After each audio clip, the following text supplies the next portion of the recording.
Hey everyone, welcome to the Industry Show.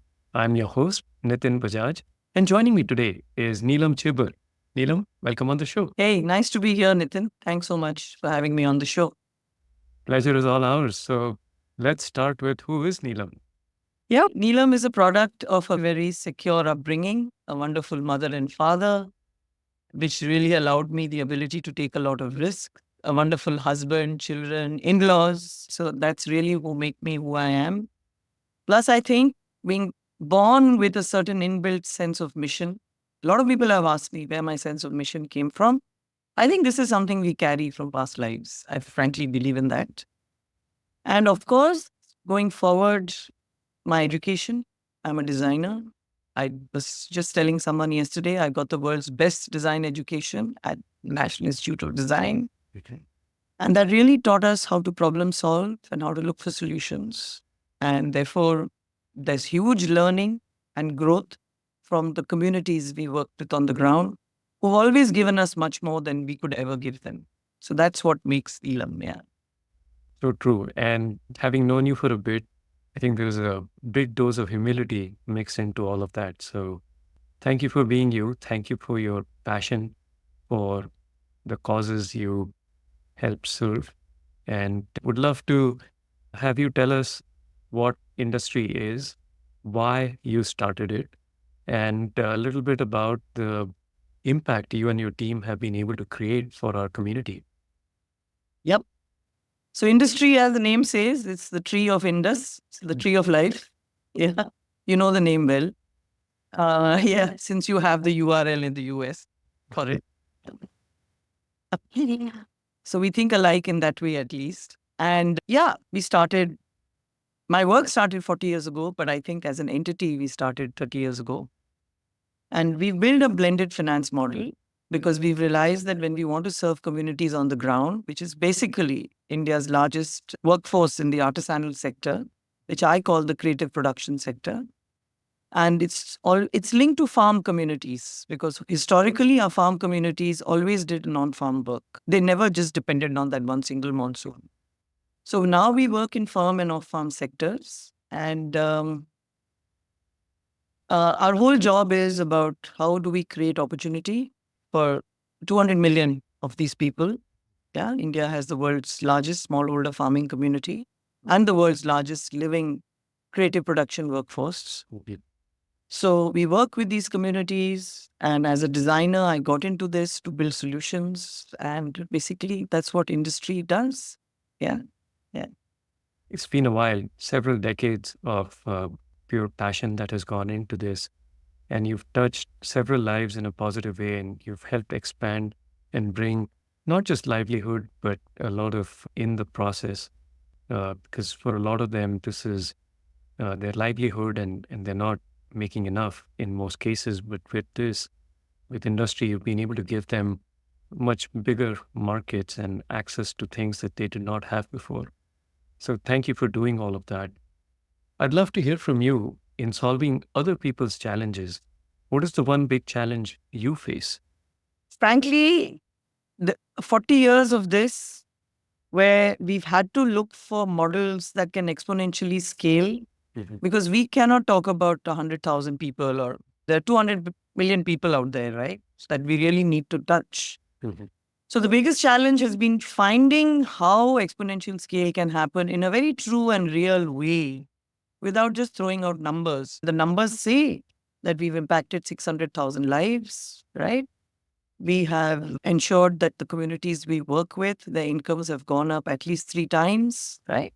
We work with women because once you work with women, you can ensure that the money that's increasing goes towards health, nutrition, education of the next generation. We today are working in 14 states in the country, and we have reached a point after facing the biggest challenge, which was how to do exponential scale, which we solved by saying that we just need to work with the government of India. Mhm. So now the 14 states that we are going into, we are going in with the National Rural Livelihoods Mission, working with 14 state rural livelihoods missions. And the challenge will continue because it's not going to be easy to ensure that government programs work the way we have had all these years. But we'll have to make that happen because there's no other way exponential scale can take off in this country. So true. That's a massive challenge, but then I can only think of one person to take that on, and I'm glad you're at the helm of this. Now, with challenges come opportunities, and of course, you're no stranger to them. I would love for you to highlight what is the one that's most exciting. Yeah, I've spoken about this program, which is called the 1 million Lakpati Bibi. So it's very important when we work with the government that we start speaking the language of the government, which we do now. So this is basically a million women who will be enabled to earn a lakh annually at the minimum. And it's an additional income Mhm. because we don't go into communities and we don't usurp whatever they're doing. Yeah, they continue doing whatever they're doing. They have their incomes. It's about enabling 100,000 rupees of additional income, which in dollar terms, it's something that my brain may not immediately Twelve come up hundred with. dollars. Yeah. Yeah, it's an additional $1,200 annually. Mhm. We all know that the maximum population in the world who lives on less than $5 a day is in India. It still is in India, the maximum size of population in the world. So adding $1,200 annually is a substantial sum to their existing incomes, which could already be maybe. So that's what is the biggest opportunity ahead of us, that we work in these 14 states. We enable them to plant bamboo, which gives them regular income for the next 40 years. And they also become eco communities, meaning they are improving carbon sequestration on the planet. Bamboo is the world's highest and fastest sequestering plant. So, really enabling what we dreamt of for 40 years. This huge opportunity is around building equity because these are all women's collectives that they co own and they lead. Climate. So, it's all about carbon sequestration and gender, ECG. We call it equity, climate, gender. Yeah. Love that. And just to dig upon this a little bit more, $1,200. And as you rightly pointed out a few minutes earlier, that money is not going into spending, it's going into helping raise a family, the next generation. Because I believe in, and you will know this better than I do, that when a female earns and brings in the income, it spreads and impacts and touches the entire family. And that we've seen to help an entire generation. And the children then can go to school, have confidence, have the right kind of healthcare and nutrition and many other things. So, love the program. Congratulations on that. And I know it's a lot of work ahead of you and the team. But again, I'm so happy and glad that it's your team that this is taking this on. Now, as we look forward with this opportunity, I want to take a moment and step back in the rearview mirror and look at two instances in your previous life and career. One where things did not work out as you had expected, there was failure, there were lessons, and another one that blew your expectations and became a success beyond your imagination. Yeah, so they're completely interlinked. They're completely interlinked because it's from your biggest mistakes that you will choose True. the best opportunity. Mhm. We are lovers of the artisanal sector. We are the largest voice in the country, the strongest voice in the country for creative production. But taking creative production to exponential scale is immensely difficult. Mhm. We have something called the 6C framework, where all the 6Cs need to operate in a very synchronized way. Yeah, channel, capital, create, capacity, construct, connect, which is a digital platform, and everything. It's a very synchronized activity because you are providing product to global customers like IKEA or to very large brands like Louis Vuitton or whatever it is, right? Or to niche markets in India or to large retail markets in India. So, moving communities from local hearts and just exhibitions to really organized supply chains. Mhm. So we've done that. But it's enormously complicated to take that to exponential scale. Mhm. So from that learning, it's been an amazing journey. That 40-year learning over the last 4 years, we've distilled that learning and looked at the plantation sector Mhm. and said that with the government of India, let's not start with creative production. Let's go backwards in the value chain. Let's talk about traceable supply chain and start with plantation of raw material. Because frankly, whenever we talk to global customers, they say you believe in equity, climate, gender, Mhm. but we believe in traceable supply chain. That's the future, Mhm. right? Because with EU, in US has given a kick to ESG, but for how long? 10 years, 15 years, can't be for very long, right? But Europe is still marching ahead very strongly with traceable supply chains, right? Mhm. So we are building supply chains of the future and we are starting with plantation and moving to the farm sector, but using all our principles of non-farm, right? And like I said, I won't call it a failure, but yes, we've put that on hold. We've said with the government of India, we'll do plantation for 5 years with 1 million women, put it all on a digital platform, all the methodologies, and then we will take it and we'll start pushing out the value addition aspect, right? The creative production aspect. And frankly, you've got to do this value chain by value chain. There is a limit to how much you're going to do this generically because it really needs to impact the communities. So we are hoping, it's like I tell everyone, it's the next 5 to 20 year journey. It's not something that's been cracked. So we are giving our creative production opportunity and looking forward to really touching that 5 years from now. Again, revisiting it. That's so, like I said, they're both completely interlinked. Yeah. We made the challenge into an opportunity. Yeah. And that's amazing, both at the scale at which you're doing this is a massive undertaking, but it also shows that you're doing this for the right reasons. You could have continued doing what you're doing and continue to make positive impact, but you see an opportunity here to just shift gears and make a much, much bigger impact. So kudos to you for making the right but the difficult choice. Now, I'd love to turn the temper here a little bit and ask you two questions. One, what do you do for fun? And two, if you have a book or a podcast recommendation for our audience. Okay, so super interesting. In the past, I would have said I do yoga, I do run on the beach. That's why I moved to Goa. My son said, "Why do you want to move to Goa, Ma?" I said, "I just have to go and stand on the beach and I feel like running." Yeah. So I'm the only woman in 62-year-old in a swimsuit who runs on the beach for an hour. I do a very slow trot, very slow. Let my run not sound like a run. It's just like a speeded up walk. But these days I have something new that I can talk about that I love doing for fun. I watch Korean drama, romantic drama. A lot of it, frankly. Would have never guessed that in. Yeah. So something new to share. Yeah. So I proudly talk about it.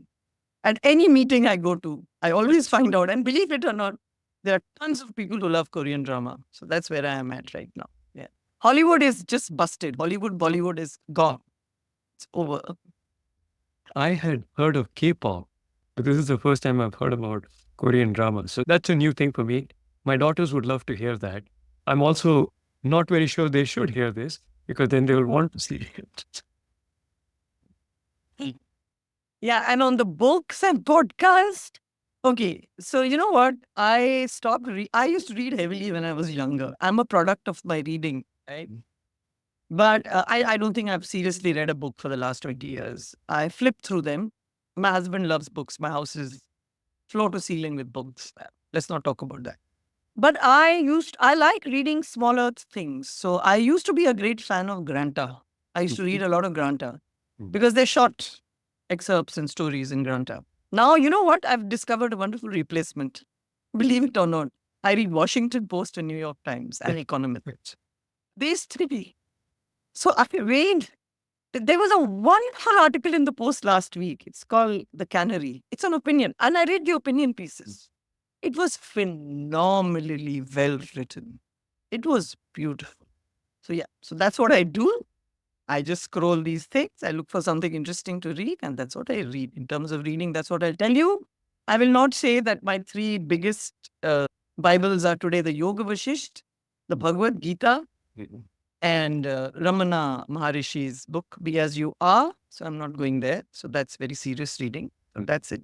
So those are the three books always on my desk, and I always keep flipping through them.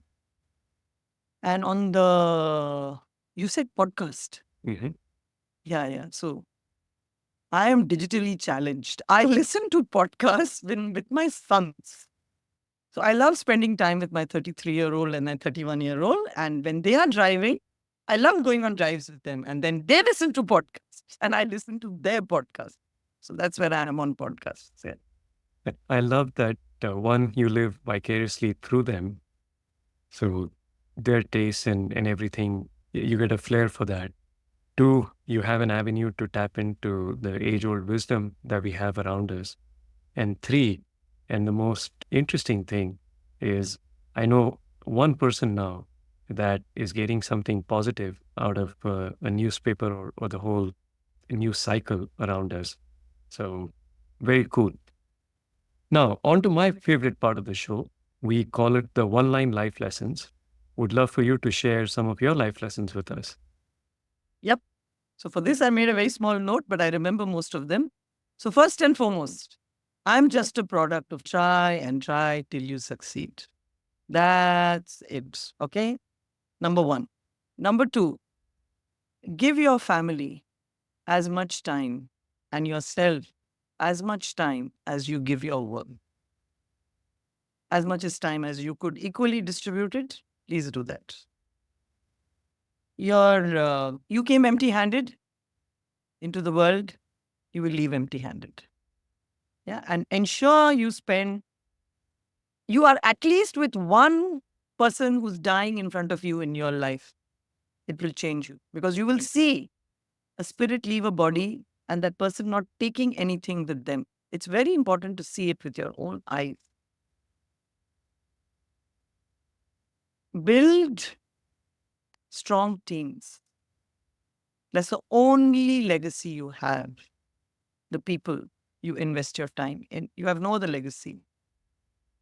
And this is my latest. Luckily it's not about coding drama, but it's about something which is the root of Advait. It's in Hindi we say Vasi, right? So in every human being around you, there is the universal consciousness.